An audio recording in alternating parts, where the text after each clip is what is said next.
8-9 lagi saya bacakan untuk yang Bu Nurdin ini dari SDN 2 Bintang. Apakah guru yang akan peserta boleh gabung di pelatihan ini?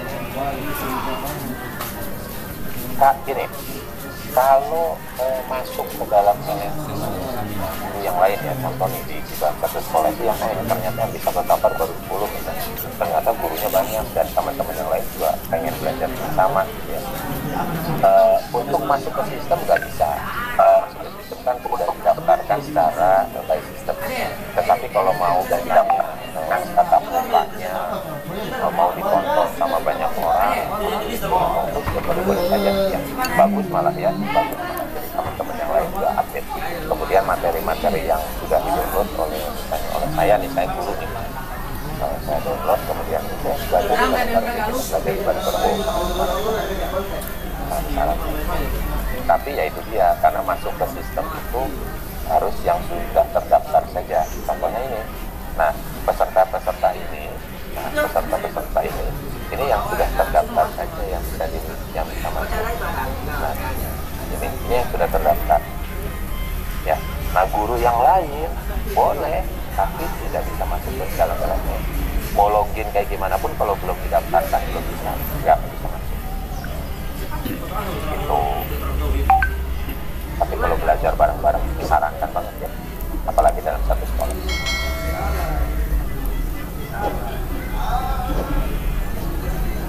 Oke, selanjutnya pertanyaan selanjutnya dari Pak Lalu Sofyan Hadi SE. Apakah pilihan jenis mapel di LMS harus sama dengan mapel yang kita ampu? Kalau di LMS itu kan nggak ada mapel ya. Yang di LMS itu nggak ada mapel, adanya yang tetapi ada di bagian-bagian tertentu ini ya, ada di bagian-bagian tertentu yang merancang pembelajaran misalnya. Tidak dalam merancang pembelajaran itu kalau lihat di sini ya, nah, ada misalnya ada bahan bahan yang nggak standing. Nah di sini tuh ada capaian pembelajaran. Nah capaian pembelajaran itu baru mulai mapel, jenjang mapel. Nah ini nanti untuk menganalisis capaian pembelajaran sampai ke habis jenjang pembelajaran atau bahan ajar itu ya sesuai dengan jenjang dan mapelnya masing-masing. Tetapi di sini di proses pembelajaran ini tidak difokuskan teman-teman, misalnya teman-teman itu IPA SMP, ya jenjangnya SMP, saya mapelnya IPA, nggak akan di dalam LMS itu nggak akan dijelaskan bagaimana IPA itu bagaimana capaian pembelajaran IPA itu seperti apa, tapi nanti teman-teman diajarkan bagaimana sih membaca capaian pembelajaran secara umum. Nanti karakteristik bidang studinya, karakteristik mapelnya, ya teman-teman yang nanti akan berusaha untuk memahaminya. Ya karena kan saya nih fasilitator, saya jenjangnya SMP memang, tetapi saya gurunya guru matematik misalnya, background saya matematik. Pada saat saya mengajar di kelas itu tidak matematik, pada saat saya mengajar di kelas tidak secara umum, yang bukan matematik, secara umum. Sehingga pada saat fokus ke bidang pendidikan, itu teman-teman akan mengembangkan secara mandiri. Nanti makanya tadi bagus tuh pertanyaan teman-teman sebelumnya. Boleh nggak dengan guru yang lainnya walaupun tidak masuk dalam sistem, boleh. Jadi saya guru IPA, saya kumpul dengan guru IPA yang lain, kita ngobrol ini apa yang pembelajarannya seperti ini. Nanti desain alurnya seperti apa ya, bahan ajarnya nanti desain seperti apa ya. Itu sudah ada di sini caranya, sudah ada. Tapi umum ya. Nanti saya fasilitator itu tidak akan berat ke matematik, tapi saya akan umum ke SMP seluruhnya.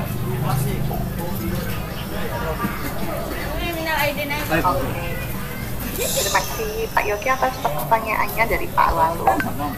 Kemudian untuk pertanyaan dari Pak Jajang Supriyatna, bertanya, LMS kita menggunakan platform Merdeka Mengajar Belajar. Jika saya ingin melihat hasil tes awal, mengapa terkunci? Padahal sebagai peserta perlu evaluasi diri juga. Jadi yang Oke, nih teman-teman, ini akan teman-teman itu akan ada banyak teman-teman itu akan ada banyak platform. Nah, yang platform yang sekarang yang saya lihatkan ini itu adalah platform belajar selama teman-teman mengikuti proses pembekalan atau diklat, ya, diklat. Kemudian nanti teman-teman juga akan ada platform mereka mengajar, ya, platform mereka mengajar. Aktivitas dalamnya nanti berbeda, sangat berbeda.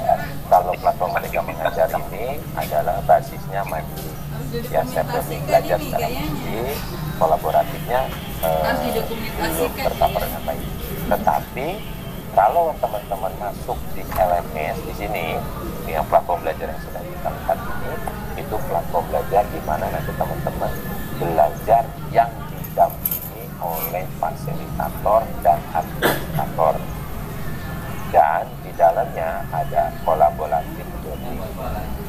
Ya, bedakan itu. Bedakan, kalau ini mandiri, kalau yang di sini kolaboratif. Nanti ada aplikasi-aplikasi yang lainnya yang nanti akan disampaikan oleh teman-teman dari teman-teman.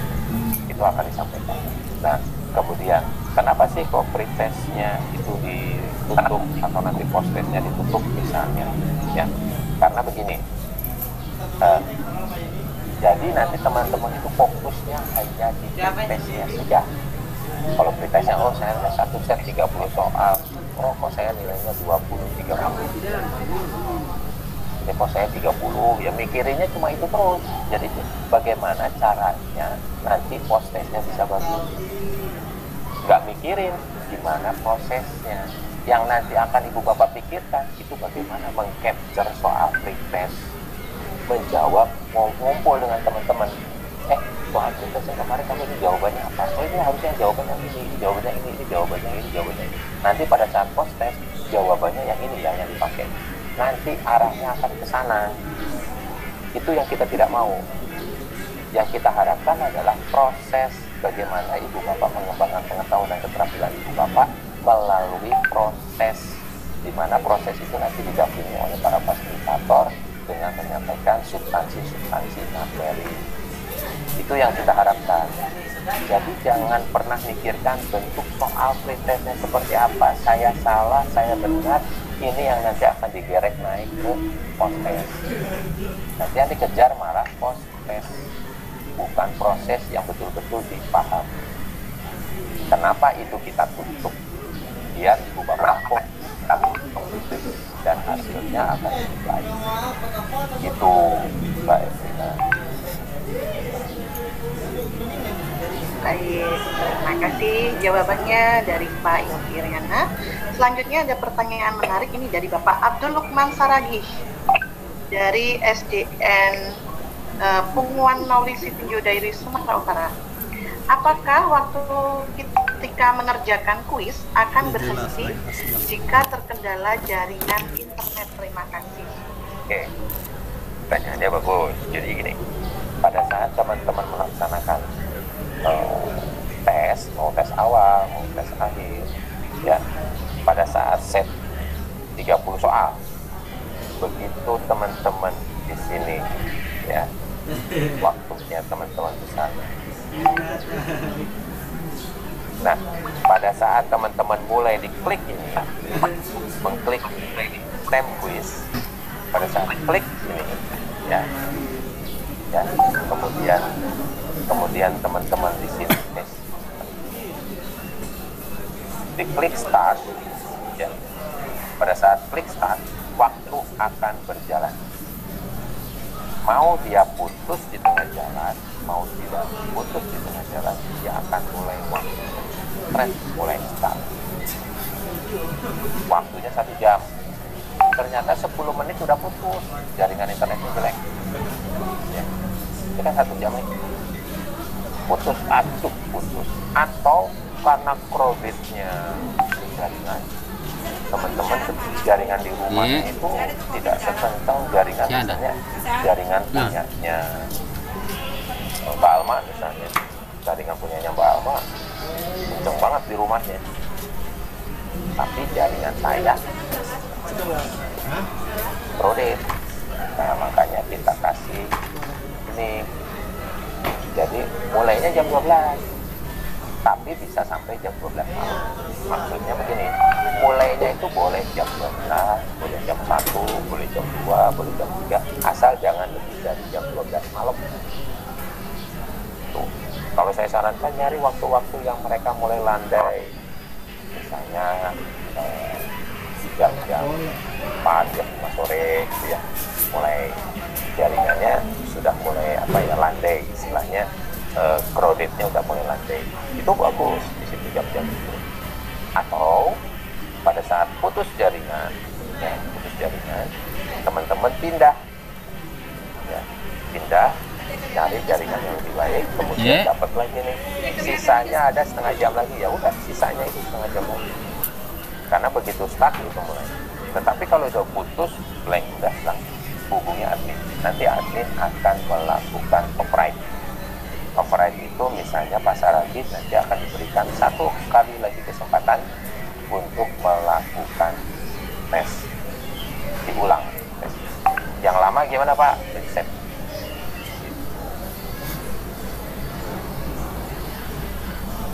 Itu Mbak Rina. Oke, baik. Oke, terima kasih. Ya, baik. Ya, karena waktu juga yang memisahkan kita ya, Bapak Ibu semuanya. Jadi sudah tepat di jam saya 9.44. Untuk pertanyaan-pertanyaan yang mungkin belum bisa terjawab, mohon maaf Bapak Ibu semuanya, tidak bisa kami bacakan satu persatu.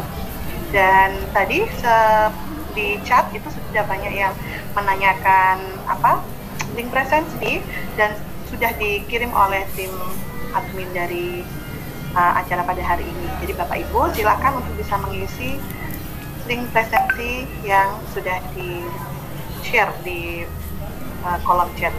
Terima kasih kepada Pak Yogi Iriana atas sesi materi hari ini, dan nanti Bapak Ibu akan mengikuti materi yang kedua, materi PMM yang akan disampaikan oleh Ibu Lasti Devira dan akan dipandu oleh Mbak Walma. Jadi Mbak Walma akan menantikan posisi saya di sesi kedua nanti. Ada waktu break sekitar 15 menit, Bapak Ibu. Seperti yang tadi sudah dicontohkan oleh Pak Yogi, kita akan melakukan gerakan-gerakan supaya tidak lemas ya Bapak Ibu, dan tetap bersemangat. Ada waktu 15 menit, silahkan dimanfaatkan untuk bisa men-charge lagi tenaga dan semangatnya. Sekian dari saya, mohon maaf apabila ada kesalahan, dan tetap semangat Bapak Ibu untuk mengikuti materi pada sesi selanjutnya. Assalamualaikum warahmatullahi wabarakatuh. Waalaikumsalam warahmatullahi wabarakatuh.